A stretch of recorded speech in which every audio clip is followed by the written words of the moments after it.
বিসমিল্লাহির রহমানির রহিম। আসলে বিষয়টা অপ্রত্যাশিত। ভুল হচ্ছে ভালোবাসার প্রতীক। আসলে আমি একজন সাধারণ মানুষ, বিএনপির ক্ষুদ্র একজন কর্মী।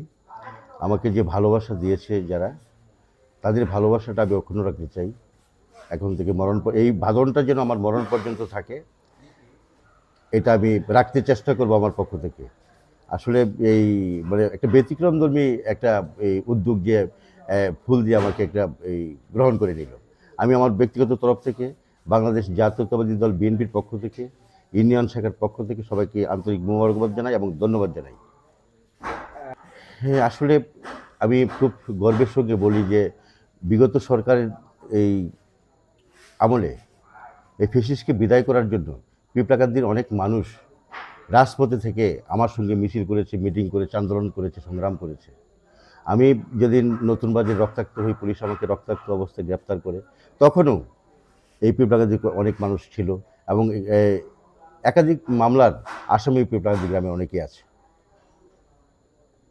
আগামীতে পিপলাকান্দিকে নিয়ে আপনার বিশেষ কোনো পরিকল্পনা থাকবে? পিপলাকান্দি এই ইউনিয়নের একটা ঐতিহ্যবাহী গ্রাম, যে গ্রামে অধিকাংশ মানুষ শিক্ষিত, অনেকগুলো শিক্ষা প্রতিষ্ঠান, অনেক শিক্ষা প্রতিষ্ঠান সেখানে আছে, সুশীল মানুষ, শিক্ষিত মানুষ। তবে এখনও আমাদের জিনা ইউনিয়ন কিন্তু এই অনেক ইউনিয়নের মাঝে অন্ধকারে আছে।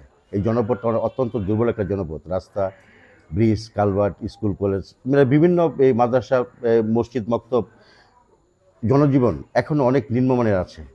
এগুলা অবশ্যই বর্তমান সরকারের পক্ষ থেকে আমাদের যে এই এই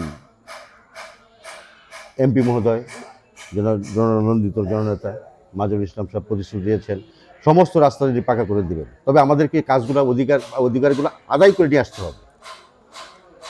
আমরা সবাইকে নিয়ে এই জিনা ইউনিয়নকে কীভাবে উন্নয়ন করা যায়, উন্নত করা যায়, একটা মডেল ইউনিয়ন হিসাবে কাজ করা যায়, আমরা এই কাজ করব সবাইকে নিয়ে।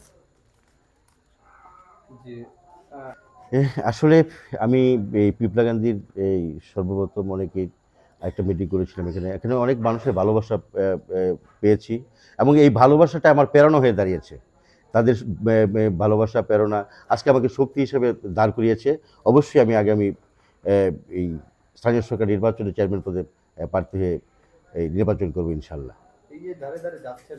এরকমই আছে ইনশাল্লাহ, এরকমই আছে। মানুষ আমাকে গ্রহণ করে, মানুষকে ভালোবাসি, মানুষকে শ্রদ্ধা করি, মানুষের কাছাকাছি যেতে চেষ্টা করি। ধন্যবাদ।